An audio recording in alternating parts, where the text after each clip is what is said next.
November 1953. At the height of the Cold War, radar operators in Michigan track an unidentified aircraft moving low over Lake Superior's freezing waters. An American interceptor is closing in rapidly. Ground control vectors the fighter jet directly toward the contact. On the radar scope, the two distinct returns begin to overlap, eventually merging into a single bright point of light. Then, the interceptor's signal completely drops off the scope. It doesn't bank away or descend. The friend or foe transponder simply cuts out, and the jet's signature fades to black. That vanished signal belonged to an F-89 Scorpion, call sign Avenger Red.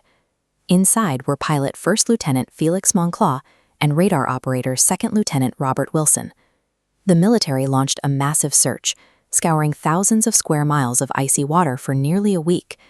They found no debris, no oil slicks, and no life rafts. A 90-foot military aircraft had effectively evaporated. This total absence of physical evidence created an information vacuum. In the years that followed, science fiction mythology would move in to fill that void, eventually overriding the military history of the event. Declassified records identify the unknown target as a Royal Canadian Air Force C-47 transport plane that had strayed slightly off its flight path. Despite this, the myth of a mid-air abduction continues to hinge on the radar merge observed by the ground operators. To understand the reality of that night, we have to look at the technology of the 1950s.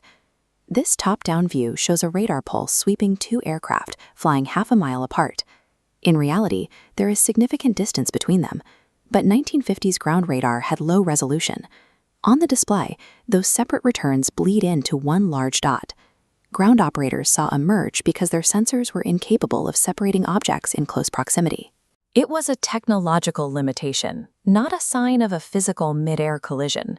The Canadian C-47 continued its flight unharmed, which confirms that the mysterious merge was an artifact of early sensor technology, rather than a paranormal event.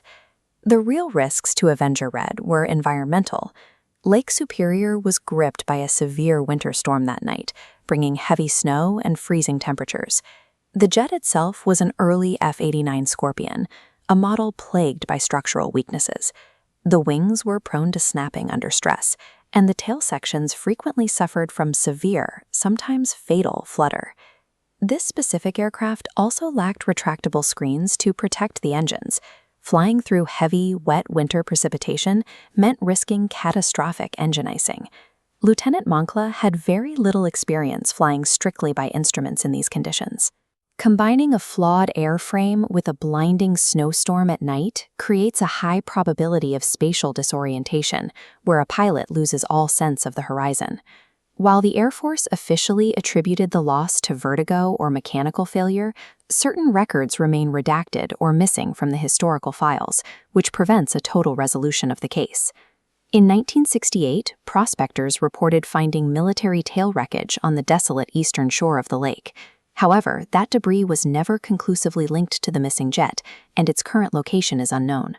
There is also the matter of a radio transmission. Nearly 45 minutes after the jet vanished from radar, a search pilot picked up a brief, clear voice saying, "I think we better," before the signal went dead. These fragmented details, a ghost transmission, missing files, and a notoriously unstable plane, created a narrative fertile enough to sustain decades of speculation. When an aircraft leaves no wreckage to study, the story of its end is left open to interpretation. This lack of evidence was eventually exploited to create a sensationalized version of the disappearance. In 1955, writer Donald Kehoe popularized the idea of an alien abduction. By omitting the data regarding the Canadian transport plane, he transformed a military accident into a paranormal mystery. Modern hoaxes have continued the trend, such as a 2006 claim involving fabricated sonar images of the jet. These stories persist because they offer a more definitive, if fictional, conclusion than the official report.